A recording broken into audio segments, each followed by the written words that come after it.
पश्चिम बंगाल जो बने हैं वो प्रणवानंद जी ने ही खुद श्यामा प्रसाद मुखर्जी को कहे थे कि हिंदुओं के लिए अलग सा होमलैंड नहीं होने से हिंदू बंगाली और नहीं रहेंगे। ये जो कल्चर धीरे धीरे लेफ्ट लोगों ने एकदम चेंज कर दिया। और देखिए अभी कुछ प्रोग्राम होता है तो उधर में हिंदी गाना बजते हैं, फिल्मी गाना बजते हैं, तो ये सब डीजे में चलता है। बंगाल के लोगों के पास यंग जो यूथ जो है वो लोग शिक्षित है, पर शिक्षित होने के बाद भी उनको कोई अच्छा रिजल्ट नहीं मिलता है। पहले उड़ीसा से बंगाल में लोग काम के लिए, शिक्षा के लिए और स्वास्थ्य के लिए आते थे। आज बंगाल से लड़का लोग पढ़ने के लिए जाते हैं, उड़ीसा में नौकरी के लिए जाते हैं। कि एक बंगाल का बंगाली कैसे बात करते हैं और बांग्लादेश का बंगाली का अलग सा एक एक्सेंट है। तो हमने देखा है बहुत सारी बांग्लादेशी एक्सेंट में बात कर रहे हैं, पर वो फ्री ट्रीटमेंट ले रहे हैं। बंगाल में पैसा तो है।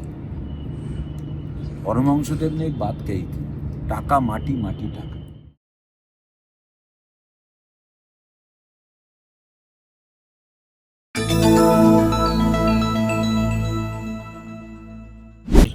हम भागीरथी नदी में बोट में बैठे हुए हैं और एक राइड ले रहे हैं। बंगाल एक बहुत रिच इन कल्चर था। यहाँ पे रविंद्र संगीत या उसके बाद आर्ट्स है, पेंटिंग्स हैं, चर्चा है, टैगोर हैं, ये बहुत कुछ प्रचलन में था। महाकाली का कहते हैं कि वर्शिप जो था उसका उगम क्षेत्र ये है। लेकिन जैसे जैसे समय बीतता जा रहा है बंगाल भी वेस्टर्नाइज होते जा रहा है और अपने कल्चरल जड़ों से कहीं ना कहीं बहुत दूर हो रहा है। इस बार एक बहुत सुखद घटना भी यहाँ देखने को मिली कि हुगली में एक बहुत अच्छा सा कुंभ हुआ था, जहाँ काफ़ी श्रद्धालु स्नान लेके गए हैं और काफ़ी साधु संत भी कहीं कहीं से आए हुए थे। तो ये कल्चरल रिस्टोरेशन के लिए बहुत से लोग प्रयत्नरत भी हैं, लेकिन लार्जर पर्सपेक्टिव से देखा जाए तो हिंदू कल्चर कहीं ना कहीं डैमेज होता जा रहा है। तो आज हम बात कर रहे हैं सोमनाथ बोस जी से, जो एक कद्दावर कार्यकर्ता तो है ही कल्चरल वैल्यूज़ के लिए, पॉलिटिकल वैल्यूज़ के लिए और सोशो पॉलिटिक्स पे बहुत ज़्यादा काम यहाँ कर रहे हैं। तो सोमनाथ दा नमस्कार। नमस्कार। ये इतनी प्यारा बंगाल है। हमको सबने बोला था वहाँ जाओगे तो 3 चीज़ें भूलना है। एक तो वहाँ की मिष्टी दही, दूसरा मीठी मीठी बातें और तीसरा यहाँ का मीठा सांस्कृतिक कल्चर। लेकिन हम जैसे घूम रहे हैं ना, हमने मुंबई जैसा ही माहौल पाया यहाँ पे। हमने बहुत वेस्टर्नाइज देखा है, जड़ें बहुत कम दिखी। तो क्या कारण हो सकता है? देखिए एक तो है कि पहले हर घर में लड़का तो वो रविंद्र संगीत सीखते थे और लड़की वो रविंद्रनाथ का जो रविंद्र डांस का जो था वो सीखते थे। पर क्या हुआ, पहले मेरा जब कम उम्र था, 70s के बाद हम कर रहे हैं, उस समय कोई भी आपका रिलीजियस प्रोग्राम हो या कोई भी उत्सव हो, उधर में हम लोग छोटे उम्र में कोई मोहल्ले के कोई बड़ा आदमी, दादा या काका बोलते थे, वो हम लोग को लेकर नाटक करते थे। ज़्यादातर रविंद्रनाथ का ही नाटक चलते थे। कोई डांस ड्रामा होते थे, लड़की लोग करते थे, रविंद्रनाथ का बहुत सारी है। और रिसाइटेशन, कोई पढ़ा का मोहल्ले का लड़का या लड़की गाना गाते थे, ये सब चलता था। पर एक टाइम आया जिस समय यहाँ में 34 ईयर्स लेफ्ट लोग ने रूल किया। उस समय क्या हुआ, वो लोग तो रविंद्रनाथ का खिलाफ थे। अभी भी रविंद्र चर्चा होता है पर उतना वाइडली नहीं। कुछ कुछ जगह में अलग अलग स्थान है जहाँ पे वो रविंद्र चर्चा होता है। पर अभी जब कोई प्रोग्राम होता है गवर्नमेंट स्पॉन्सर या कुछ, उधर में रविंद्र संगीत सिर्फ रविंद्रनाथ के जन्म जयंती में होता है, नहीं तो उनका मृत्यु दिवस में होता है, प्रयाण दिवस में। ये सब के छोड़ के ज़्यादातर वैसा होता नहीं है। देखिए बंगाल का कल्चर रविंद्रनाथ से एकदम जुड़े हुए हैं। जैसे बंगाल का रिलीजियस जो थिंकिंग्स है उसमें ज़्यादातर प्रभाव है रामकृष्ण परमहंस देव का, माँ शारदा का। पर एक ही साथ प्रणवानंद जी महाराज भी जन्म लिए थे और उसका एक ही समय का स्वामी विवेकानंद भी थे। पर हम लोग बंगाली लोग ज़्यादा स्वामी विवेकानंद जी को क्यों मानते हैं? क्योंकि वो रामकृष्ण परमहंस देव का आशीर्वाद उनको प्राप्त हुआ था। पर प्रणवानंद जी का भी काम बहुत अच्छा था। आज पश्चिम बंगाल जो बने हैं वो प्रणवानंद जी ने ही खुद श्यामा प्रसाद मुखर्जी को कहे थे कि हिंदुओं के लिए अलग सा होमलैंड नहीं होने से हिंदू बंगाली और नहीं रहेंगे, और इसीलिए श्यामा प्रसाद मुखर्जी ने ये पश्चिम बंगाल को बनाया। और उस समय उनको लेफ्ट लोग भी, ज्योति बोस जो हम लोग का चीफ मिनिस्टर थे, वो भी सपोर्ट किए थे। और हरे कृष्ण ब्राह्मण नाम हो सकता है मैं गलत बोल रहा हूँ, पर ऐसे और एक आदमी थे, उसके साथ कांग्रेस का भी विधान चंद्र राय भी, सब सपोर्ट किए थे ये श्यामा प्रसाद मुखर्जी का मूवमेंट को। उसके लिए प्रणवानंद महाराज का जो भारत सेवा संघ का गुरु है, उनका प्रभाव है। पर ये जो कल्चर धीरे धीरे लेफ्ट लोगों ने एकदम चेंज कर दिया। और देखिए अभी कुछ प्रोग्राम होता है तो उधर में हिंदी गाना बजते हैं, फिल्मी गाना बजते हैं, तो ये सब डीजे में चलता है। ये सब थोड़ा बहुत तो चेंज हो गया। और चेंज होने का और भी कारण है, अभी बंगाल में इकोनॉमिक क्राइसिस भी चल रहा है। बंगाल के लोगों के पास यंग जो यूथ जो है वो लोग शिक्षित है, पर शिक्षित होने के बाद भी उनको कोई अच्छा रिजल्ट नहीं मिलता है।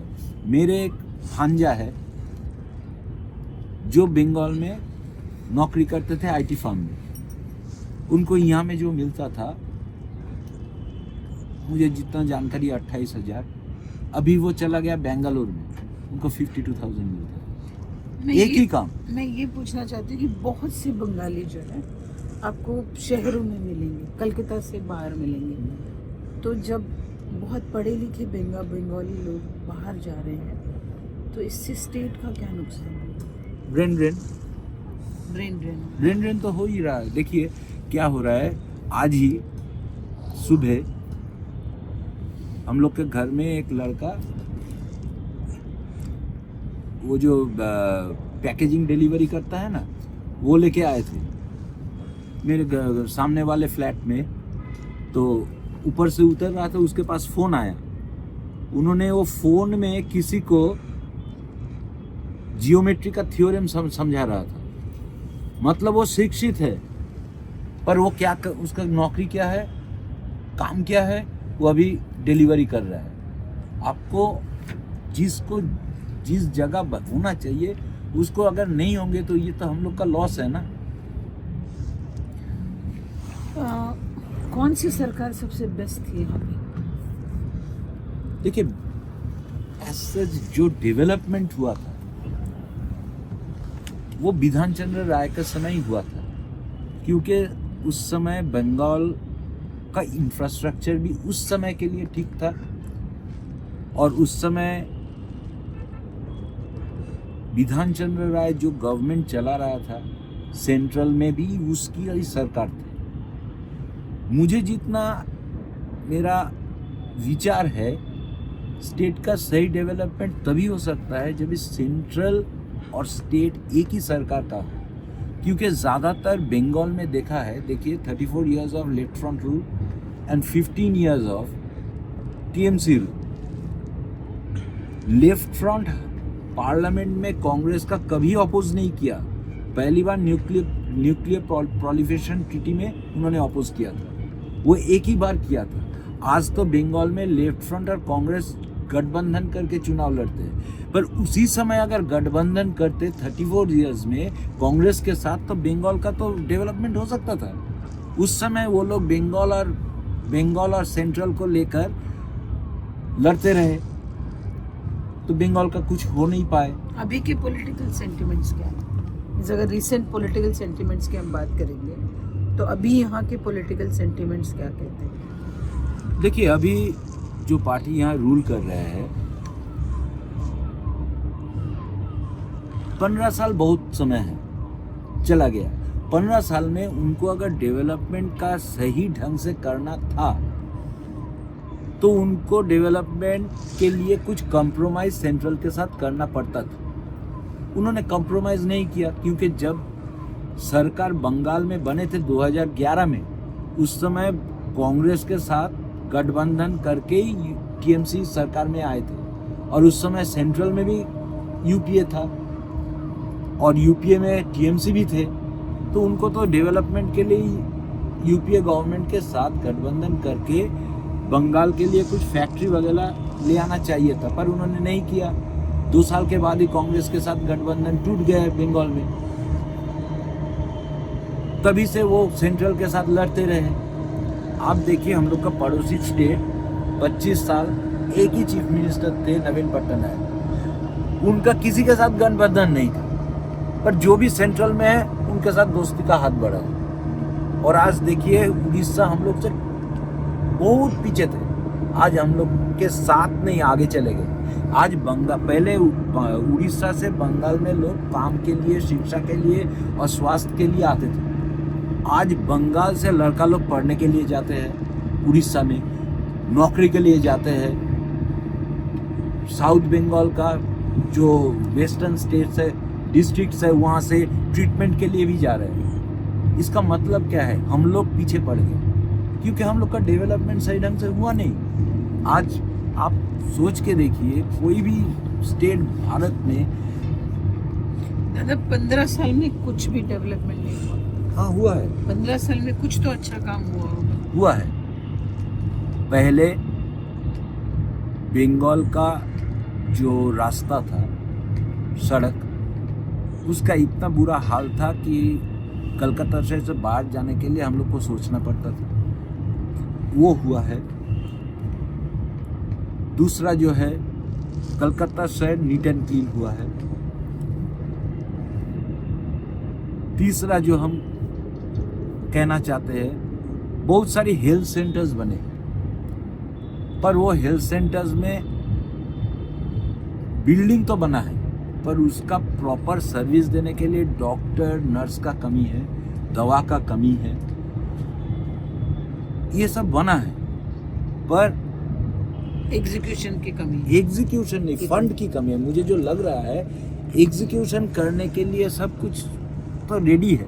लेकिन बंगाल पॉलिटिशियंस जो हैं, वो चाहे अभी बीजेपी में आए हो या तब टीएमसी में थे या जो भी थे, करप्शन में तो बहुत सारा पैसा हम देखते हैं। जब रेड्स पड़ती है तो खजाने मिलते हैं, तो फिर बंगाल में पैसा नहीं कैसे कह सकते इंफ्रास्ट्रक्चर के लिए। देखिए, ये बात तो सही है, बंगाल में पैसा तो है। परमहंसदेव ने एक बात कही थी, टाका माटी, माटी टाका। इसका मतलब है, जमीन का मतलब पैसा, पैसा का मतलब जमीन। लोग नौकरी के लिए, सरकारी नौकरी के लिए, मुझे इतना जानकारी है, बहुत सारे लोग अपना घर जमीन बेचकर अपने बेटे का, बेटी के नौकरी के लिए पैसा दिया है।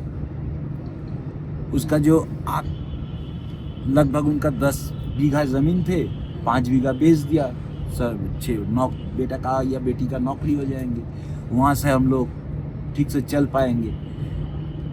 पर हुआ नहीं।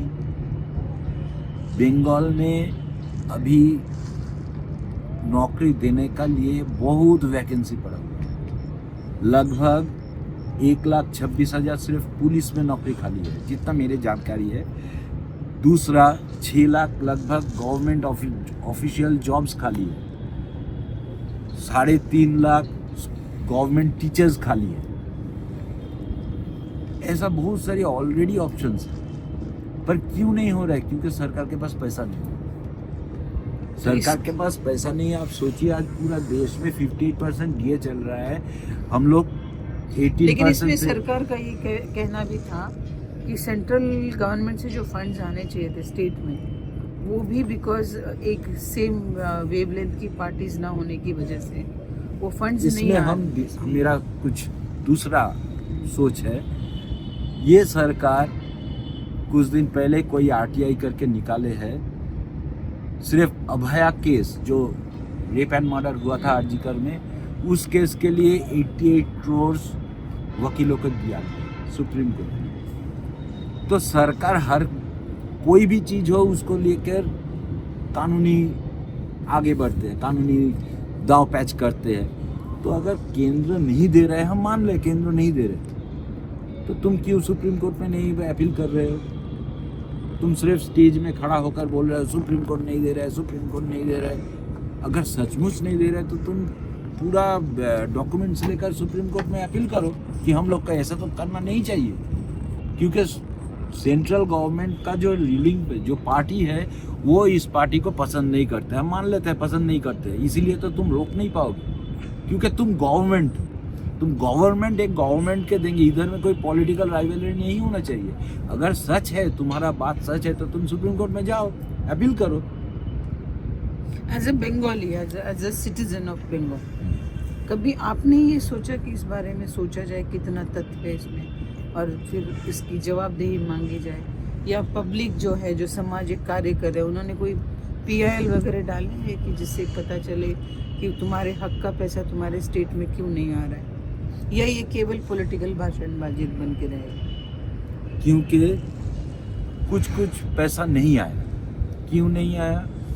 क्योंकि हम लोग को ये जानकारी मिला कि उधर में फॉल्स कार्ड थे। मनरेगा में कितना 1.5 करोड़ या 1,60,00,000 फॉल्स मनरेगा कार्ड मिला।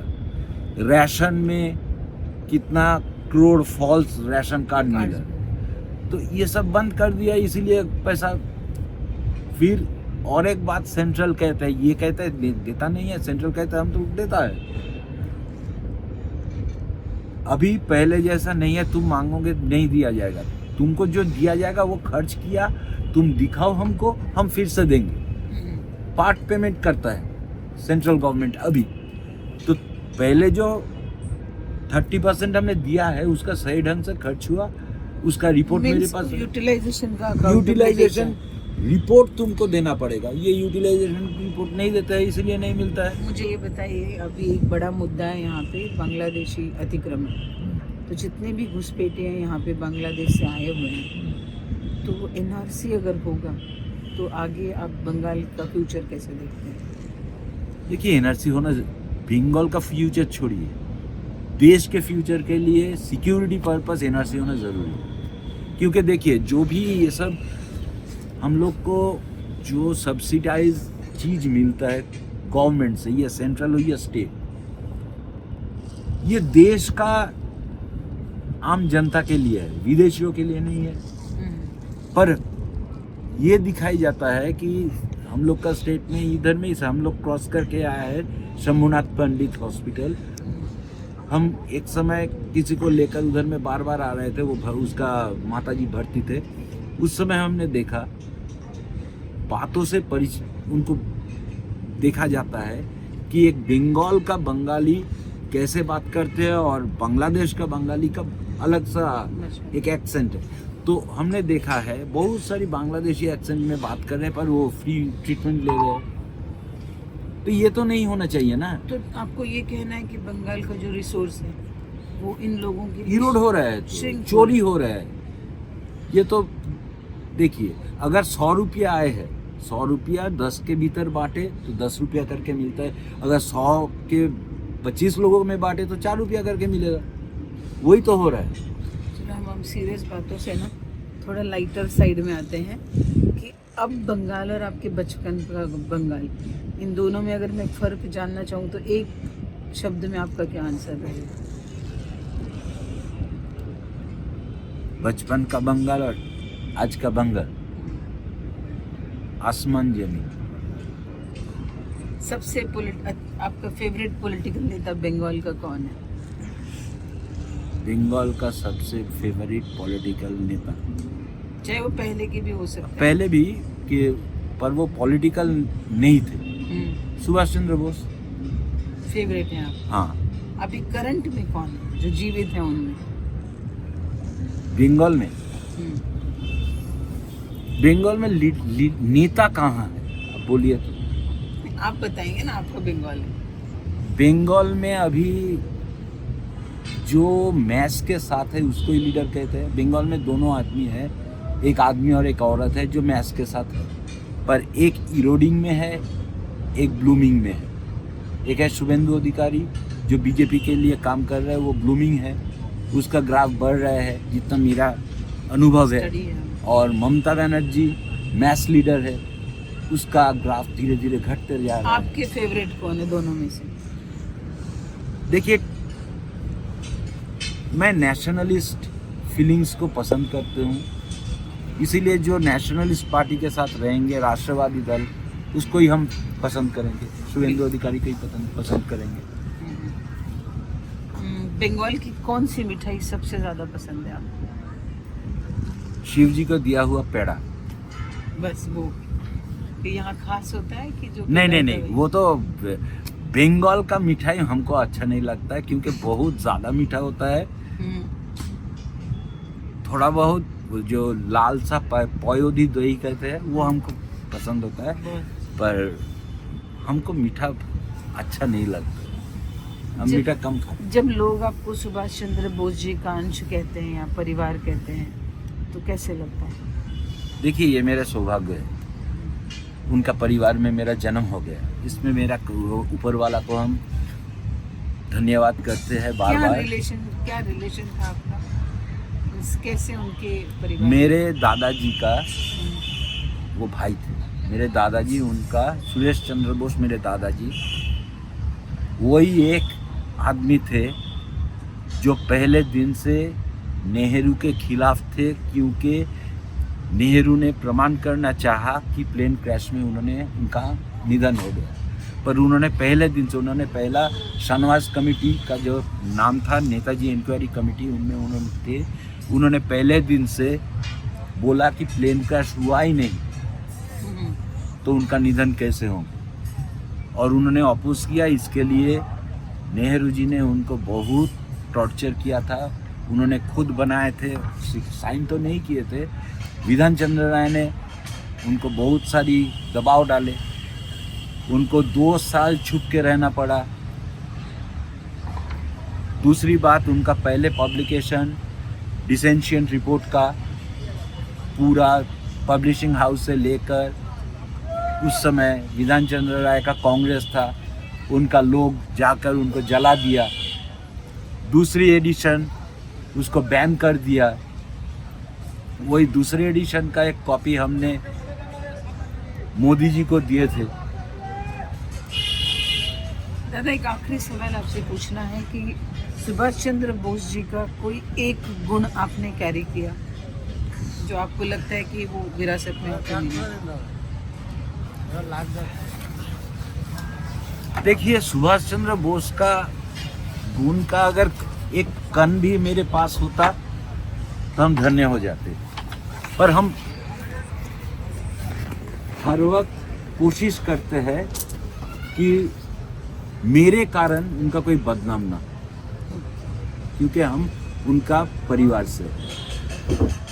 ये हमारी बोट अभी आ चुकी है किनारे पे, तो ये बात को यहीं ख़त्म करते हैं। लेकिन बहुत इंटरेस्टिंग बातें थी, बंगाल, इसका कल्चर, सुभाष चंद्र बोस और सोमनाथ बोस जी। फिर मिलते हैं अगले किसी एपिसोड में, फिर किसी और गेस्ट के साथ। तब तक के लिए नमस्कार। जय हिंद।